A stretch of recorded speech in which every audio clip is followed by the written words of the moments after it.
My designation is Row 7 Tallow.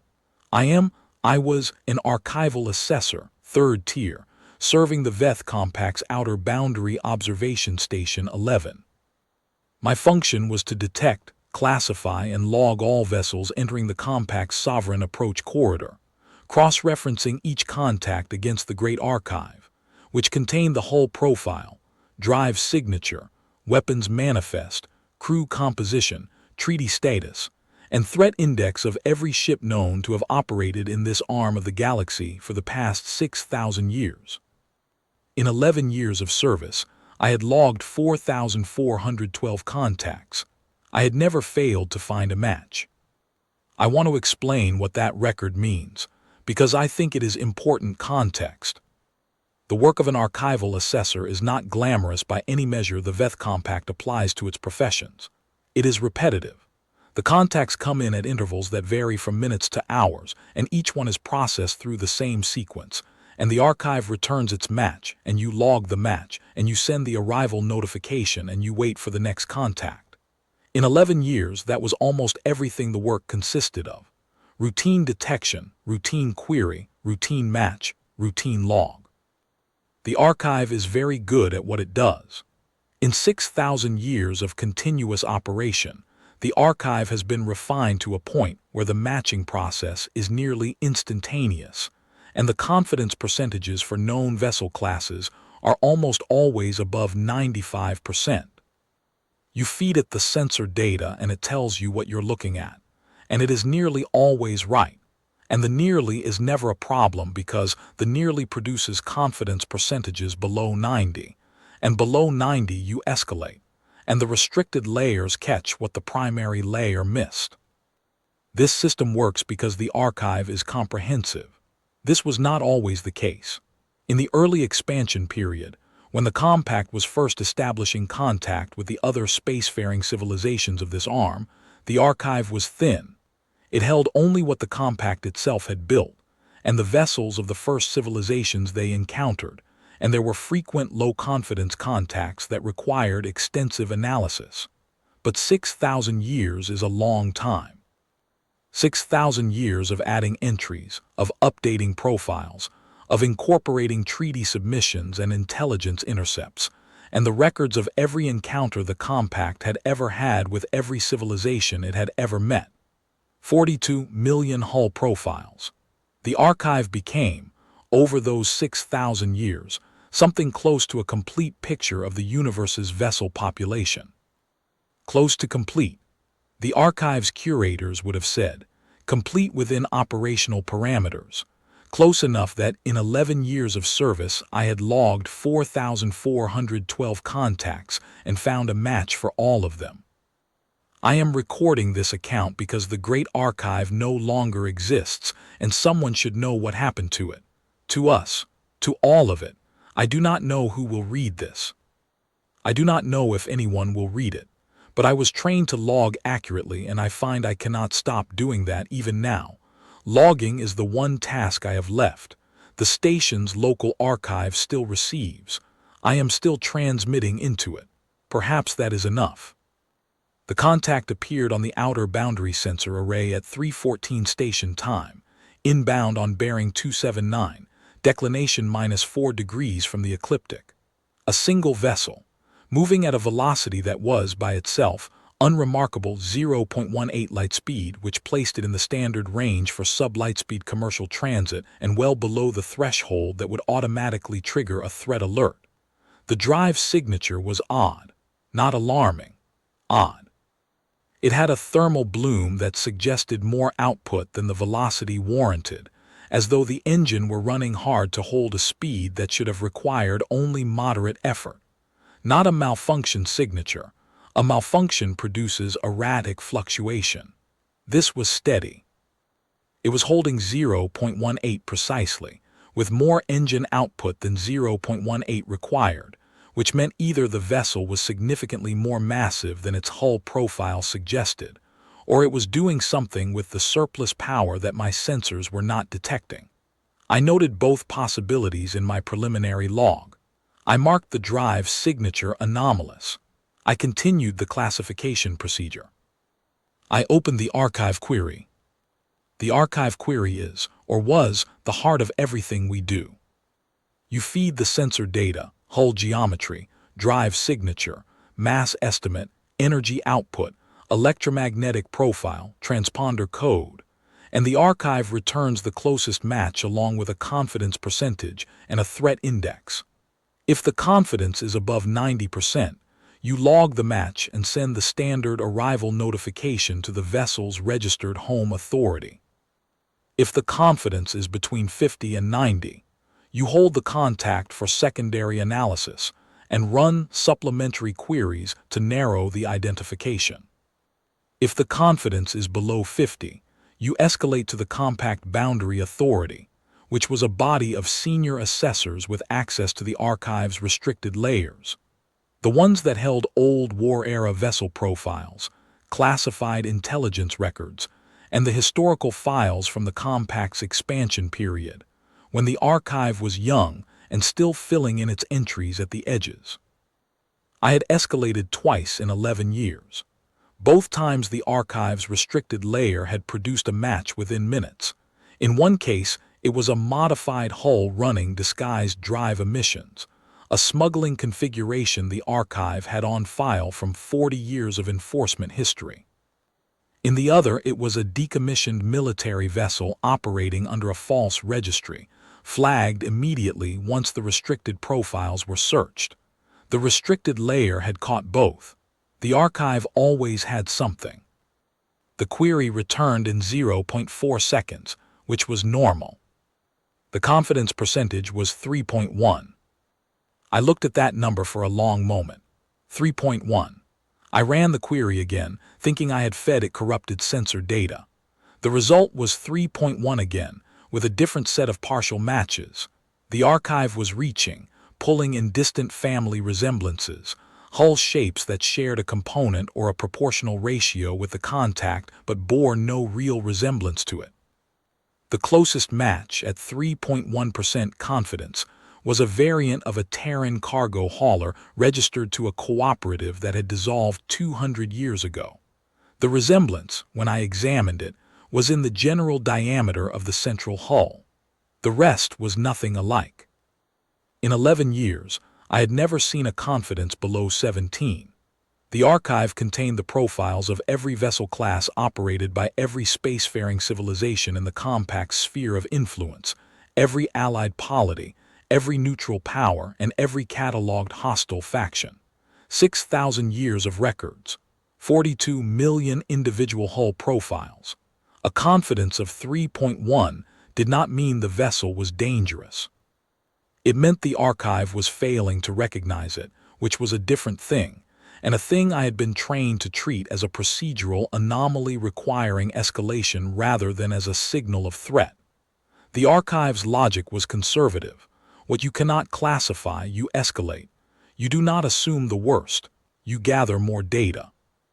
I escalated immediately, flagging it as a low-confidence contact under Boundary Protocol 11.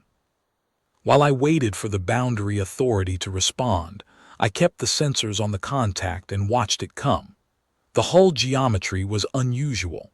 That is an inadequate word for what my sensors were showing me, but it is the accurate one. Most ships are built around a principle: efficiency of form or aesthetic tradition, or structural logic derived from whatever material stresses the builders most commonly deal with. VETH construction is nodular-modular, built in clusters that can be reconfigured. Covenant freighters are elongated, spine forward, the mass centered on the drive aft. Human commercial vessels are boxy, practical, assembled in sections. You look at a hull and you understand it. The architecture tells you something about the civilization that built it, about what problems they were solving, about what they considered important. This ship did not follow a principle I could identify, not one that I could name. The central hull was roughly cylindrical, but the proportions were wrong, too wide at the forward third, narrowing unevenly toward the stern, as though two different design teams had built from opposite ends and met in the middle without fully agreeing on the specifications. Asymmetric in a way that was not decorative.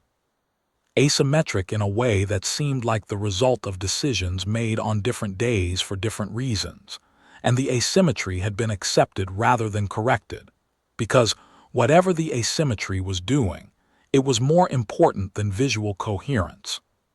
There were protrusions along the hull spine. I counted 11 of them, mounted at irregular intervals, at angles that varied between installations, that my sensors categorized as emitter arrays, though I could not determine what they emitted, because they were not radiating at any frequency I recognized at the time. They were not powered up. They were simply there, built into the hull spine, and each one could articulate, as I confirmed by watching one of them shift position slightly and then hold, not a drift, a deliberate repositioning and then stillness. They could turn. There were no visible weapons by any standard definition, no railgun barrels, no missile tubes of a known type, no energy weapon apertures that matched any archive entry. The hull was weathered in a way that surprised me. New experimental vessels, in my experience, tended to be either very clean or very hastily finished, and this one was neither. The scorch marks along the port side were old, worked into the hull coloring, and the discoloration around the forward emitter mounts had the character of heat damage that had been dealt with and then accepted as part of the hull's permanent character. Not recent combat damage. Testing. Long, intensive testing of systems that ran very hot, and the hull had been marked by it and had gone on working. The transponder was active. This was important, and I want to emphasize it because it becomes important later. The transponder broadcast a Terran registry code in clear, standard format, without encryption, without any attempt at concealment. The registry code should have produced an immediate archive match. The compact maintained a complete and current record of all registered Terran vessels as part of the Treaty of Orving, signed 112 years ago, which required both parties to share hull manifest data on any vessel crossing the shared boundary. Compliance with the manifest sharing protocol was, in my experience, essentially universal. The Terran Authority was punctual in their submissions. Their registry data was always current. I ran the registry code against the archive. No match. I ran it again, feeding it through the secondary verification system, which applied a different parsing algorithm in case the primary had misread a digit. No match. I ran a fuzzy search, asking the archive to return any registry code within 2 digits of the one on the transponder, in case there had been a transcription error somewhere in the code chain. The fuzzy search returned 14 vessels. None of them matched the hull profile in any meaningful way. None of them were remotely like the hull profile in front of me. The registry code was formatted correctly. Every syntactic validation the archive could run returned green. It was a valid Terran registry code by every check available, but the archive had no record of a vessel holding that registry. No record of the hull being commissioned.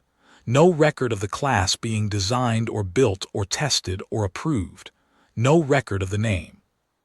The name on the transponder was ISV Attestation. I queried Attestation directly, as a word search across all Terran vessel names in the archive. The archive returned 17 vessels that had carried some variant of the name over the past 6,000 years of records. I examined each one. The most recent was a mid-size cargo hauler decommissioned 240 years ago. The oldest was a survey ship from the early contact period, before the Compact and the Terran Authority had formal treaty relations. None of them matched the hull profile. None of them were anything like the hull profile. The name matched nothing. The registry matched nothing. The hull matched nothing at 3.1% confidence. The Boundary Authority acknowledged my escalation at 3:41 station time. Senior Assessor Vel9 Kren, who was the duty officer for the pre-dawn period, reviewed my log data personally. She told me the confidence failure was almost certainly a sensor artifact or a registry error on the Terran side. A new vessel class whose manifest data had not yet been transmitted to the archive, an administrative gap that happened occasionally when vessel commissioning outran the treaty's submission schedule. She said it was unusual but not unprecedented. She authorized me to issue a standard arrival hail requesting the vessel's registration credentials and an explanation of the discrepancy, which was the standard response to a registry anomaly. She was not alarmed. I logged her assessment. At the time, I thought she was probably right. I hailed the ISV Attestation at 3:47 on the standard Terran commercial frequency, in standard compact and in old Terran, requesting registration credentials and an explanation of the registry discrepancy. No response. I hailed again at 3:52. No response. The attestation continued inbound at 0.18 light speed, unhurried, steady, the drive signature holding exactly what it had held from the moment I detected it. I hailed a third time at 3:57. No response. The protocol was clear. 3 failed hails filed at 5-minute intervals escalated to an intercept alert. The intercept alert authorized a compact patrol vessel to move alongside the non-responding contact, attempt direct communication at close range, and if necessary board the vessel for inspection. This was routine. Vessels failed to respond to hails for routine reasons: communication equipment faults, crew inattention during transit, signal degradation. The intercept procedure existed specifically for these situations and was not considered a hostile action. It was administrative enforcement. You went alongside, you knocked, you asked for the paperwork. I filed the intercept alert at 4:02. The duty response was the compact patrol cruiser 7th Persistence, designation CP7, on boundary station at approximately 40,000 kilometers from the attestation's projected course. The 7th Persistence was a midweight enforcement vessel, crew of 211, capable of standard enforcement tasks, equipped with the communication and boarding systems the procedure required. Not a warship, not designed for combat, designed for exactly this kind of situation. Captain Ventwelfsor acknowledged the intercept order at 4:04 and moved the 7th Persistence to intercept. I tracked both vessels on my sensors as the distance between them closed. At 4:09, I noted that the attestation's emitter arrays had begun to articulate. The 11 protrusions along the hull spine were turning, orienting forward and slightly outward, in a pattern that suggested they were tracking an object ahead of them. The 7th Persistence was ahead of them. The arrays had not been radiating when I first observed them at low power. They were still not radiating at any frequency I recognized, but they were moving, and the movement was precise, not the broad sweep of a passive sensor system or the slow drift of a hull rotating on its axis. Deliberate targeting articulation. I logged this. I queried the archive for any vessel class that had deployed emitter arrays in this configuration prior to a hostile engagement, reasoning that even if the attestation itself was unarchived, the behavioral pattern might have a precedent somewhere in 6,000 years of records. The archive returned 847 matches. They ranged across 6,000 years of encounters, covering 19 distinct spacefaring civilizations.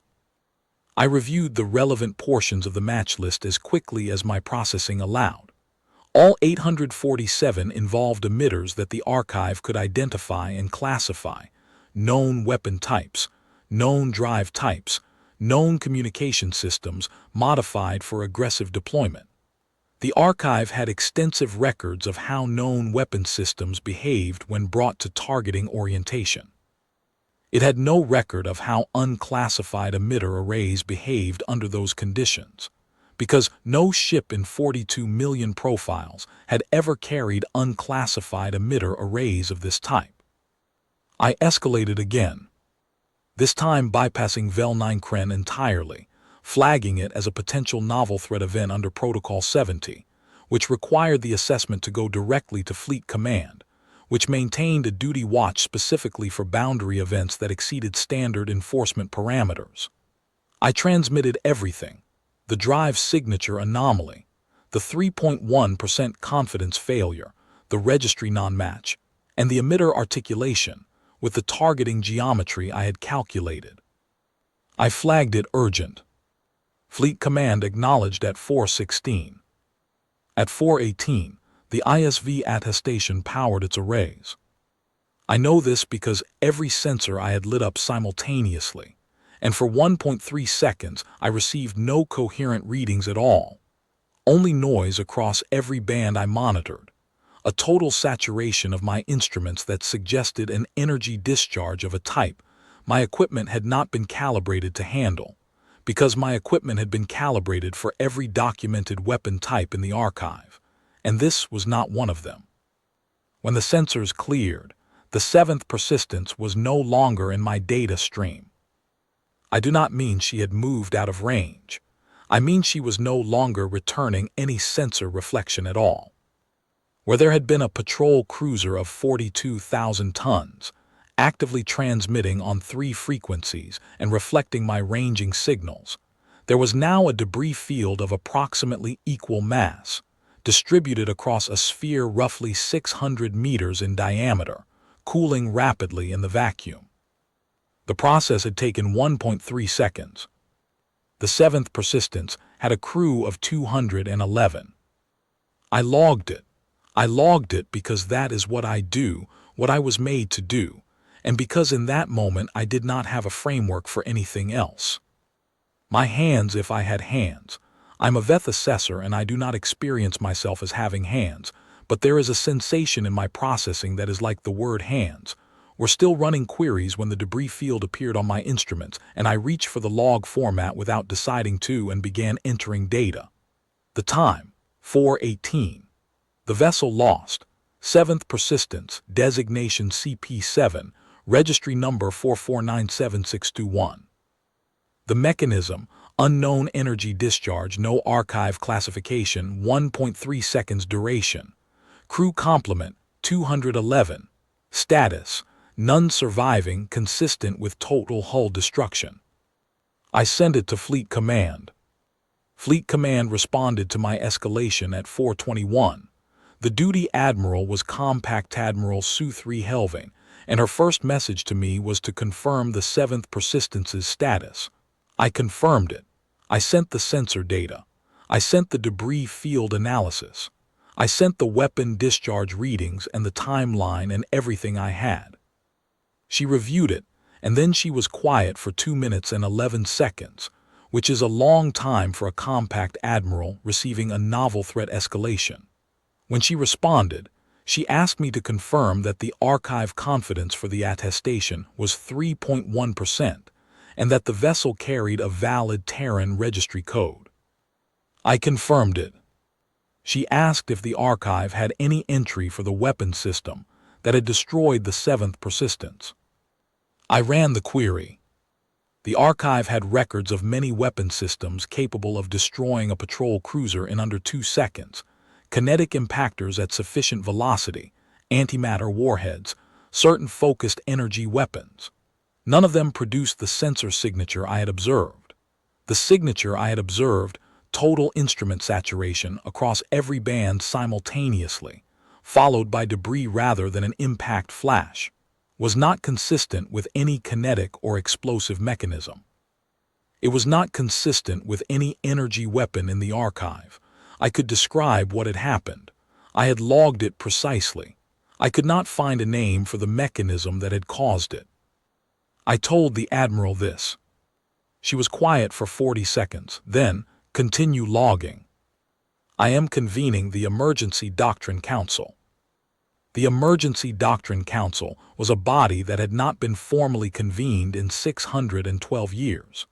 It existed to address threats for which the archive could produce no standard countermeasure, situations in which the archive's precedent-based response system was, for one reason or another, insufficient. In its last convening, 612 years ago, it had deliberated for 17 days before authorizing an experimental response to a rogue collective of bioconstructed entities that had developed a toxin with no archive entry. The Council had eventually found a partial precedent in the Compact's early expansion records and had constructed a response from that basis. The collective had been contained. The archive had been updated. 17 days. The Attestation was moving at 0.18 light speed and had just destroyed a patrol cruiser in 1.3 seconds, and it had not slowed, and it had not changed course, and it had not responded to any communication in the past hour and 11 minutes. I want to describe the Doctrine Council's deliberation in the terms I know, because I received summaries of their proceedings in real time through the Fleet Command Relay, and those summaries are part of my log, and I think they are important. The Council was composed of 7 senior assessors and 3 compact administrative prefects, convened remotely through the relay network. Their charter required them to search the archive for precedent before authorizing any response beyond the initial graduated enforcement application. This was not a procedural formality. This was the heart of the doctrine. The archive was the authority. The Council's job was to find what the archive said, not to decide what to do in the archive's absence. The Council spent their first 40 minutes searching. I know this because the relay transmitted their query strings to Fleet Command, and Fleet Command forwarded them to me as part of the situational log. They queried for unregistered Terran military vessels. They queried for weapon systems capable of destroying a compact patrol cruiser in under 2 seconds. They queried for cases in which a Terran vessel had refused to comply with compact enforcement authority and subsequently engaged compact vessels. They queried for any treaty provision that might explain why a Terran vessel would be operating with a registry code that had no archive match. They ran the same queries I had already run, and they got the same results, because the archive is the archive and it contains what it contains, and 400 years of additional access privileges does not produce entries that do not exist. Their summary to Fleet Command at 5:11 was the most important document I received that day. It read, "The Council has found no archive precedent for an unregistered vessel of this classification engaged in hostile action against compact enforcement authority. The archive's response protocols for hostile non-compliant entities require the application of documented force levels in graduated sequence. The first documented level has been applied and has failed. The Council notes that the archive does not contain a protocol for failure of the minimum documented level, as this situation has not previously arisen. The Council is continuing to search restricted archive layers for any relevant historical precedent." I read it twice. I logged it. Then I queried the restricted archive layers myself, because my security clearance had been temporarily elevated during the escalation process, and I wanted to see if the Council was finding anything I was not. The restricted layers contained files from the Compact's early expansion period, vessel profiles from civilizations that no longer existed, weapon system records from conflicts that had been concluded before the current archive framework was established, intelligence assessments from the first century of Terran Compact contact that had been sealed for reasons of diplomatic sensitivity and never declassified. I read what I had time to read. Nothing in the restricted layers changed the result. The archive did not have what the archive did not have, and the restricted layers were part of the archive. At 5:31, the Council's second summary, restricted layer search complete, no precedent identified. The Council is evaluating the option of authorizing full formation engagement as the maximum documented force level, pending review of treaty obligations related to the deployment of Dreadnought-class vessels in enforcement actions against Terran-registered hulls. They were checking whether deploying the ceremonial dreadnoughts against a Terran vessel violated the Treaty of Orving. This was the right question to ask. It was also the kind of question that takes time to answer when the relevant treaty text is 600 pages long and was written by diplomats who had not anticipated this situation. The treaty review took 16 minutes. At 5:47, The Council authorized full formation engagement. Their final summary noted that the Treaty of Orving contained no provision prohibiting the deployment of dreadnought-class vessels in response to unprovoked hostile action by a Terran-registered hull, and that the compact retained the right to defend its sovereign territory and personnel by any documented means available to it. Documented means. The Council had done everything correctly. They had searched the archive, found the limits of the archive, and authorized the maximum response the archive documented. They had been thorough. They had been careful. They had checked the treaty. They had worked within the framework they had been given and produced the most defensible decision the framework could produce. I do not say this as a criticism. I say it because it is true and because I want the record to be accurate. The Council worked for 38 minutes and produced the right answer. The problem was not the Council.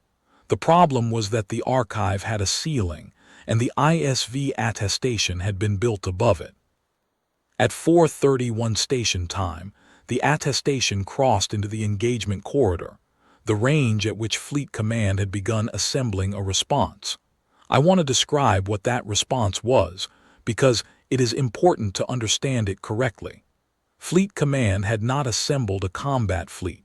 The compact did not maintain combat fleets in the traditional sense. The doctrine held that combat fleets were unnecessary when you had complete archive knowledge of every threat you might face. You knew the adversary, you knew their capabilities, you knew the force level required to achieve compliance, and you assembled exactly that. The doctrine had worked for 6,000 years because the archive had always had an entry. What Fleet Command assembled was a diplomatic enforcement formation, 17,000 vessels, drawn from boundary patrol stations across the outer corridor. Patrol cruisers, heavy enforcement vessels, logistics ships, boundary monitors, and the 3 compact dreadnought-class vessels that served primarily as ceremonial representations of compact authority, and had last fired their weapons in a live exercise 400 years prior. The formation was organized under the doctrine of overwhelming legal presence. You showed so many hulls that no rational actor could reach any conclusion other than that the compact was serious, and then you presented your credentials and demanded compliance. This doctrine worked because rational actors had archive entries, because they knew the compact's history, understood the institutional weight behind 17,000 vessels, and could calculate the cost of noncompliance against their own threat index in the archive. It worked because every actor the compact had ever faced had a file, and the file contained their threat calculus, and the threat calculus always returned the same result: comply. The attestation had no file. I watched the formation assemble over the next hour and 20 minutes. Each vessel appeared in my sensor coverage and took its position in the formation geometry that Fleet Command's tactical system had calculated as the optimal configuration for the combined presentation of force and legal authority. I logged each vessel as it arrived. I found this task grounding in a way I did not expect. The numbers were real. The hull registries were real. Each vessel matched an archive entry I could verify. There was a certainty to it that the attestation had stripped from everything else that morning. I queried the archive for every Terran vessel that had been present in a standoff with compact enforcement authority over the past 300 years. 47 incidents. In all 47, the Terran vessel had complied with compact authority within 6 hours of the enforcement formation being presented. The pattern was consistent across different vessel types, different crew compositions, different legal violations. Humans calculated odds. They recognized institutional power. When the compact assembled authority, humans recognized authority and responded to it. I sent this data to the Admiral. She acknowledged it. She then hailed the ISV attestation on all standard Terran communication frequencies simultaneously: Standard Compact, Old Terran, and 3 regional dialects common at the human ports nearest the boundary. She presented the formation. She cited the vessel count. She listed each treaty provision that the attestation had violated: failure to respond to registry hails, failure to submit to standard arrival protocol, destruction of a compact enforcement vessel, failure to respond to enforcement authority. She offered the attestation's crew a formal adjudication process rather than enforcement action, a chance to submit to archive registration and answer for the violations through legal process rather than force. She gave them 30 minutes to respond. I ran queries throughout those 30 minutes. I queried for Terran experimental vessel programs, looking for any classified or unclassified record of a development effort that might have produced the hull geometry I was observing. I queried for the specific emitter configuration, running morphological comparisons at every confidence threshold the archive supported. I queried the electromagnetic profile of the weapon discharge against every exotic energy phenomenon in the archive, natural phenomena as well as artificial ones, because I was reaching. I queried for any intelligence reports from the past century involving unidentified Terran vessels operating near the boundary. I found nothing definitive. I found the distant partial matches, the 3.1% family resemblances, the records of the cargo hauler with a similar hull diameter. I found nothing that explained the attestation. The Admiral's 30 minutes expired at 5:27. The attestation had not responded. She sent one final hail. I want to describe it precisely because it is part of the log. It was not formal. It was not the language of treaty provisions and legal authority. It was broadcast on the emergency frequency in standard compact first and then in Old Terran, and she said, "We do not understand your vessel. We do not understand your weapons. Our archive has no record of you. We are asking you to stop and communicate with us. We are asking you to stop." The attestation did not respond. At 5:29 station time, I stopped believing the archive was going to help. I want to record that precisely because it was a significant internal event. In 11 years, the archive had always had something. Even at 3.1% confidence, even reaching for distant partial matches, the archive had always been present as a resource, as a thing I could query. At 5:29, I understood that all 436 queries I had run since first contact had returned nothing usable, and no further queries were going to change that, because the attestation was not in the archive, and had not been in the archive when it was built, and would not be in the archive until someone documented it. And the only documentation that was accumulating was my own log. I was the archive entry. I was making it in real time, and it was not going to help anyone in this formation today.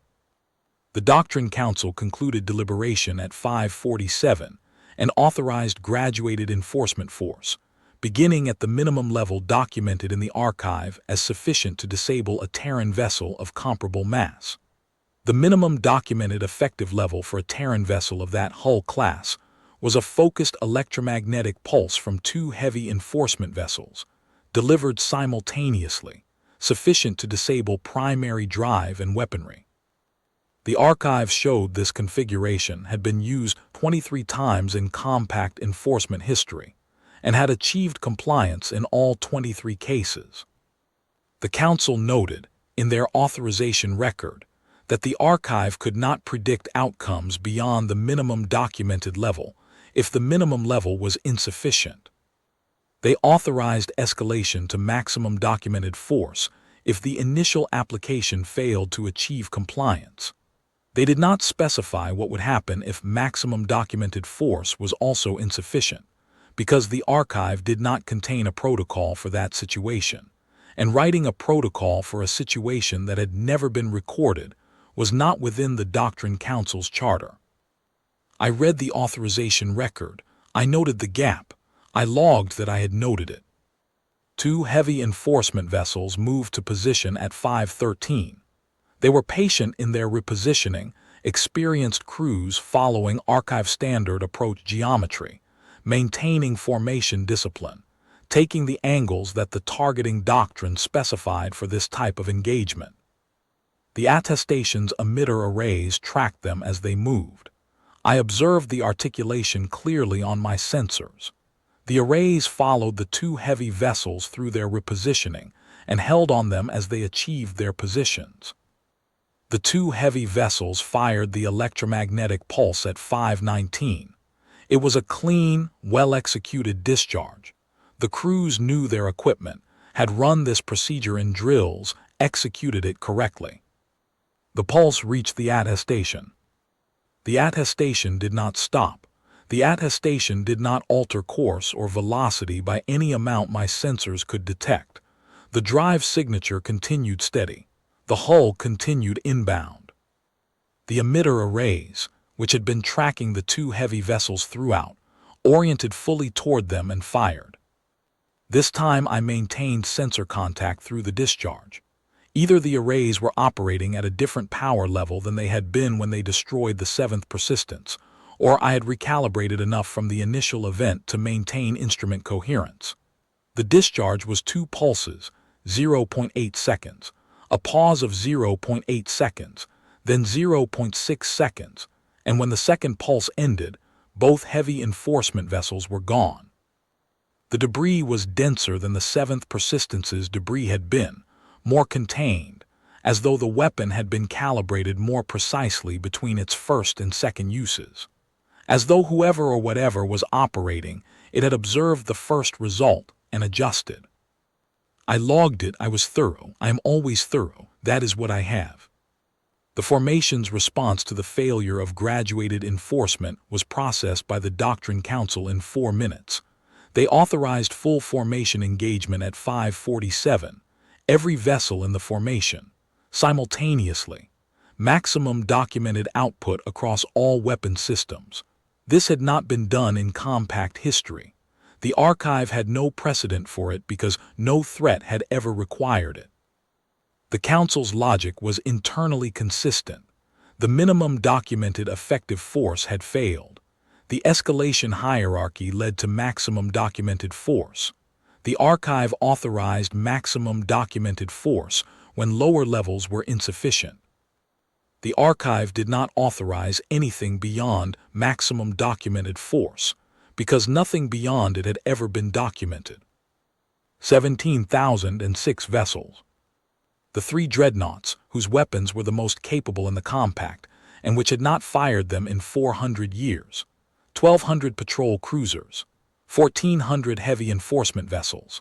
Logistics ships, boundary monitors, a civilian grain transport that had been in the area when the alert was issued, and had been incorporated into the formation under the doctrine's all vessels in range requirement. Formation crews that had trained for enforcement, not combat. Admirals who had spent their careers working within the archive's parameters, which had always been sufficient. All of them aimed at one ship. The attestation was 0.0041% of the formation by hull count. The engagement began at 5:51. The formation's kinetic weapons fired first, in the sequence the targeting doctrine specified. Largest payloads at maximum range to force defensive response before the energy weapons came into optimal range. Mass drivers, railgun batteries from the dreadnoughts, projectile systems across the enforcement vessels. The targeting solutions had been calculated by the archive's tactical system, refined over 6,000 years, accurate to within the parameters the archive considered acceptable. A fraction of the projectiles impacted the attestation's hull. I observed impact flashes, clear, sharp, exactly as impact flashes looked in the archive's records, and then I observed the attestation's hull absorbing them. No secondary explosions, no hull breach. No evidence of structural deformation in the hull profile my sensors were tracking. The hull absorbed the impacts the way a very large, very dense object absorbs impacts from much smaller objects. It registered them and continued existing. The compact's directed energy platforms fired when the kinetic weapons were still in flight. Energy weapons struck the attestation's hull and raised its surface temperature in localized areas, which I could observe as thermal signatures against the cold hull baseline. The hull did not breach. The thermal signatures rose and then stabilized rather than continuing to rise. The hull was dissipating the energy, or counteracting it, at a rate that matched or exceeded what the directed energy platforms were delivering.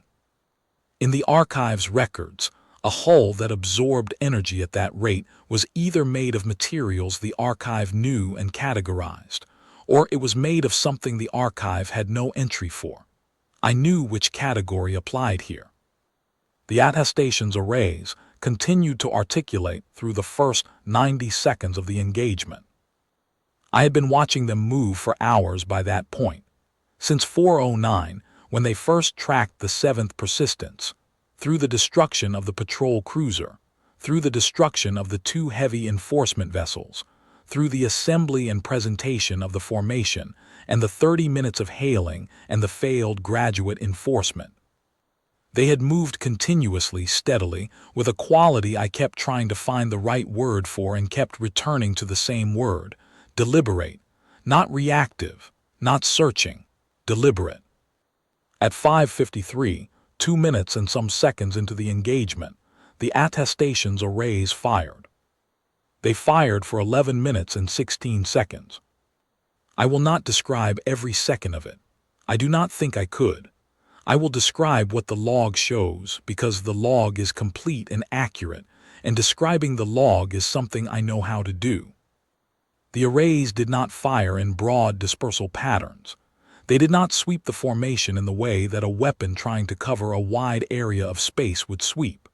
They fired in precise, short bursts, each burst aimed at a specific vessel. The burst duration varied between 0.6 and 1.1 seconds. Between bursts, the arrays paused 0.3 to 0.8 seconds of stillness, and then fired again. The pauses were not metronomic. They varied in a way that was not random. Something aboard the attestation was choosing targets, pausing, choosing again, firing, working through the formation with a deliberateness that I cannot describe as anything other than methodical. The ships that were chosen ceased to exist. That is the most accurate way to say it. They ceased to exist. One moment the sensor return was present, the hull, reflecting my instruments, transmitting on its assigned frequencies, a data point I had logged when it arrived in the formation, and then the discharge signature appeared on my sensors, and then the return was gone and a cooling debris field was in its place. No cascading explosions. No burning wreckage spinning away on dramatic trajectories. The absence was almost quiet. There was the ship, and then there was not the ship, and the transition between those two states lasted less than a second. I want to describe the sequence precisely, because the sequence is the record. At 0553:14, the heavy enforcement vessel constant mandate was destroyed. Crew of 340. At 0553:52, the patrol cruiser deliberate process. Crew of 211. At 0554:07, the heavy enforcement vessel's second ratification. Crew of 290. The pauses between targets were longer in the first minutes. The arrays were ranging, finding their firing solutions through a formation that was still holding position, and even a targeting system of this precision took time to select in a complex multi-vessel environment. At 0555:30, 2 vessels were destroyed within 11 seconds of each other. The boundary monitor long vigil and the patrol cruiser unbroken record. Combined crew of 314. The Admiral issued formation hold orders throughout this period, and I logged them, and I logged the fact that the vessels that remained held. They held because the doctrine said to hold. They held because the archive said this was the situation in which you held and fired and trusted the formation, and for 6,000 years, the archive had been right about that. The archive said that a well-maintained formation applying maximum documented force would eventually overcome any threat the archive had records of. Every crew in that formation knew the archive. Every crew held. At 0556:44, the arrays paused for 4 seconds, the longest single pause I observed during the engagement. I do not know what the attestation was doing in those 4 seconds, computing something. Perhaps nothing that I would understand.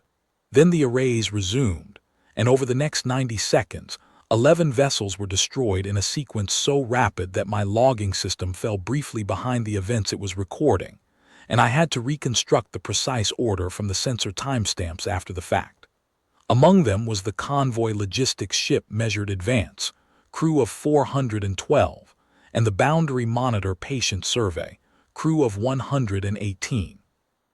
I note these specifically because they were the largest and smallest crews lost in that 90-second sequence, and the range between them, 412 and 118, captures something about what the formation was composed of. Not a combat force. A collection of ships that had been assembled because the doctrine required ships to assemble. The formation broke at 5:58, 7 minutes into the firing sequence. I logged the break. Ships that had maintained formation discipline through the presentation of authority and the failed enforcement attempts began to move. Some accelerated outward, away from the attestation's course. Some attempted to maneuver for better angles on the attestation, following archive doctrine that prescribed repositioning when a standard firing solution was not achieving results. Some simply moved because remaining stationary had become something their crews could no longer do. I do not record this as a failure of discipline. I record it as a response to conditions the archive had not prepared those crews to face. Their training was complete for what the archive anticipated. What was happening was not something the archive had anticipated. The Admiral issued formation hold orders from 5:58 until 6:01. I logged each order. I logged the vessels that held and the vessels that broke. The discipline was real. More ships held than I expected, for longer than I expected. Crews following their training, following their archive, trying to function within a system that had stopped functioning for them. Between 5:58 and 6:04, while the formation was disintegrating, the attestation continued firing. I logged 47 more vessels destroyed in that 6-minute period. The rate was roughly consistent with the earlier period. The arrays were not hurrying. They were working at the same steady pace they had maintained from the first discharge. The formation's disintegration did not accelerate the pace. The movement of braking vessels did not change the pace. The attestation was not reactive in any way I could observe. It was sequential. It was completing a sequence. The 3 dreadnoughts held longest. I logged this because it is true and it matters. They were old ships with experienced crews, and the archive said they were the most capable vessels in the formation, and they fired continuously and held their stations for 9 minutes and 22 seconds after the formation broke around them. The compact dreadnoughts had not fired their weapons in 400 years, and in those 400 years the archive had been updated with newer weapon system documentation, and the dreadnoughts had been retrofitted where the retrofitting was compatible with their hull design. They were as capable as anything the archive could arm them with. They maintained formation contact with each other even after the rest of the formation was gone, the 3 of them holding a tight triangle at the center of what had been 17,000 ships, firing every system they had at a hull their weapons could heat but not breach. The attestation's arrays reached the first dreadnought at 6:04. It was gone in 0.7 seconds. The second at 6:05, 41 seconds later, 41 seconds in which the remaining 2 dreadnoughts continued firing. The third at 6:05, 54 seconds after the second. 3 dreadnoughts, each ancient and proud and completely insufficient, destroyed in a span of 95 seconds. I logged them. I logged their names and their crew complements and the times. I will not reproduce those here because the log contains them and the log is the record. At 6:04, while the dreadnoughts were still firing, I transmitted everything to Compact Central Authority. At 6:09 station time, the ISV attestation crossed the boundary formation's former position. There was no formation. where 17,006 vessels had held station, there was a debris field of significant volume. The accumulated mass of 17,000 hulls reduced to their component materials, spread across the approach corridor in a pattern I could trace on my sensors. I ran a mass estimate. The debris mass was consistent with the formation's known hull mass within the margin of my instrument's accuracy. Every vessel I had logged into that formation was now a historical record in my local archive, rather than an active contact. The grain transport, which had broken formation earliest of all, had been the last to be destroyed. I had logged it at 6:02. Its crew of 43 had been aboard. The attestation continued inward, toward the compact's inner system.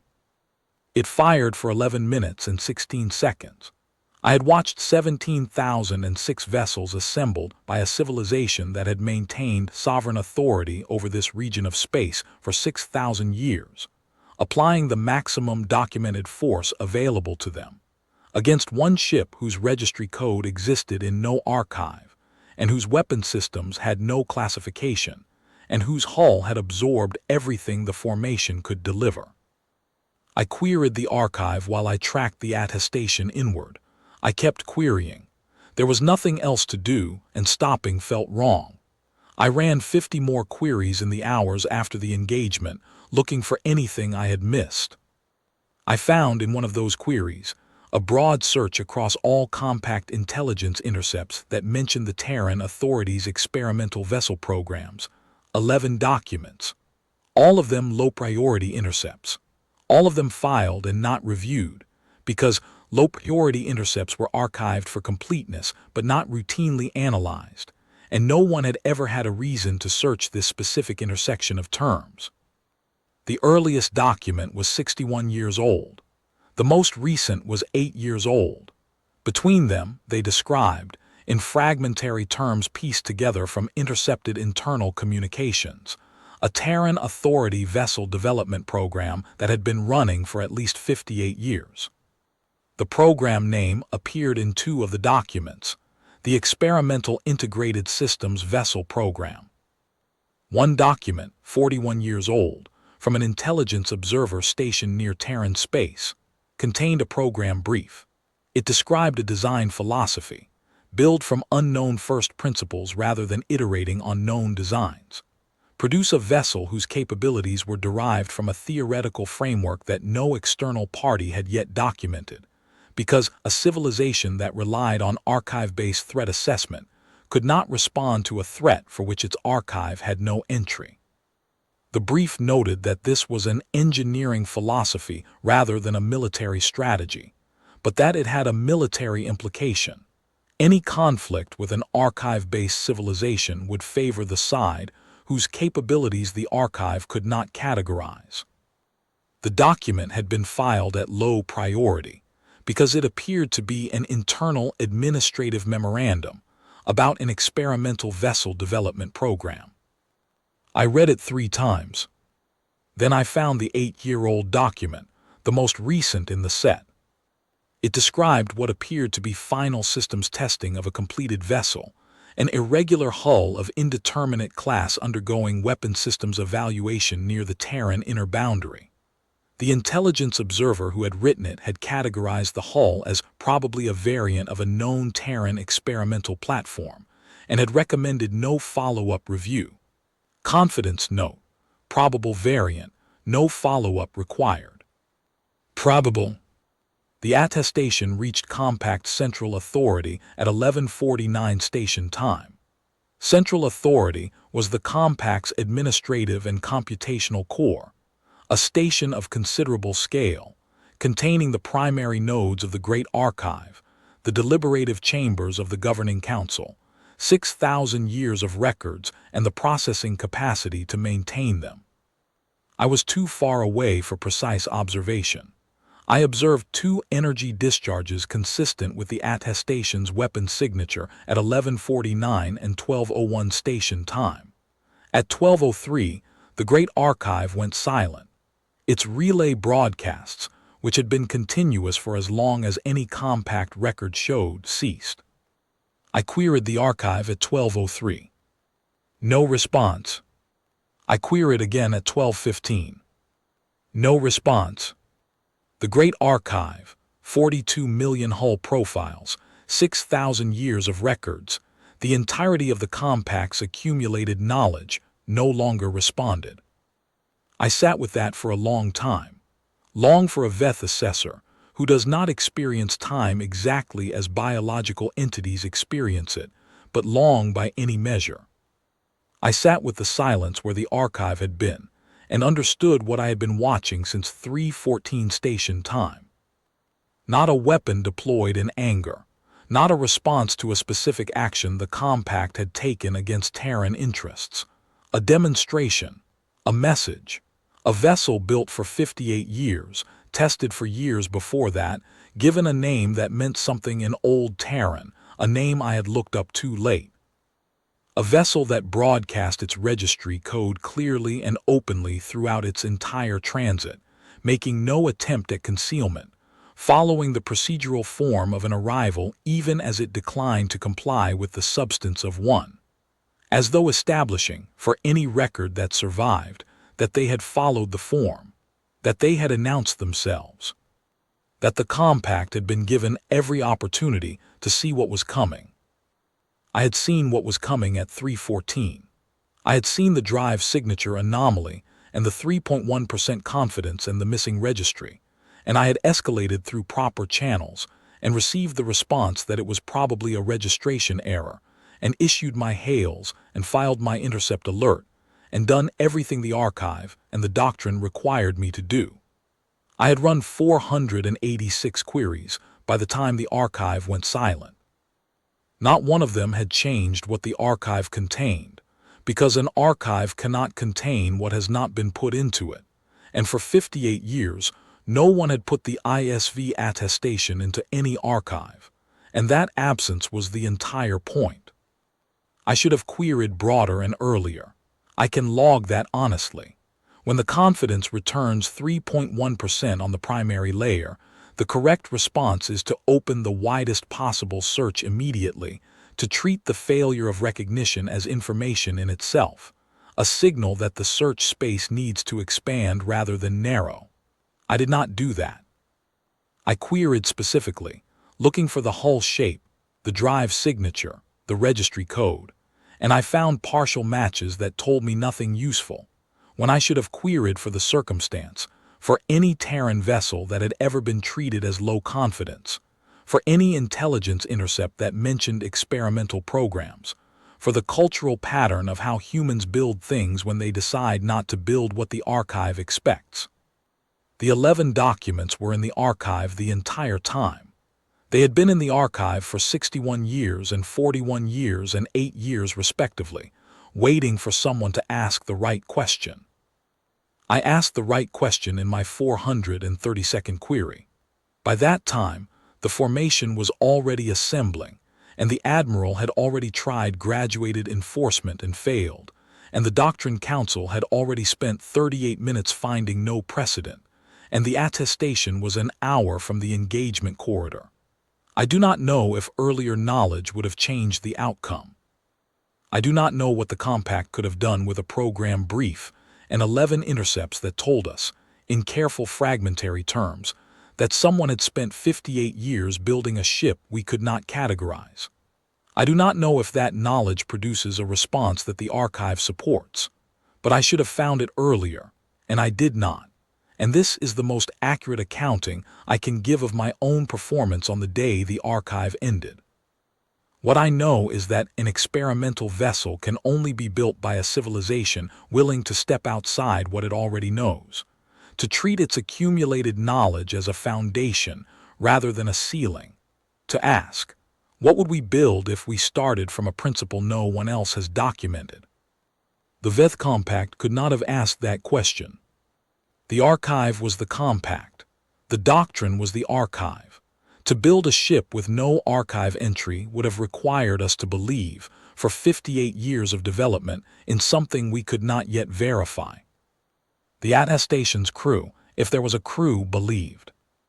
At 12:44 station time, the attestation left my sensor range on bearing 279, the same bearing it had arrived on, at 0.18 light speed. The same velocity.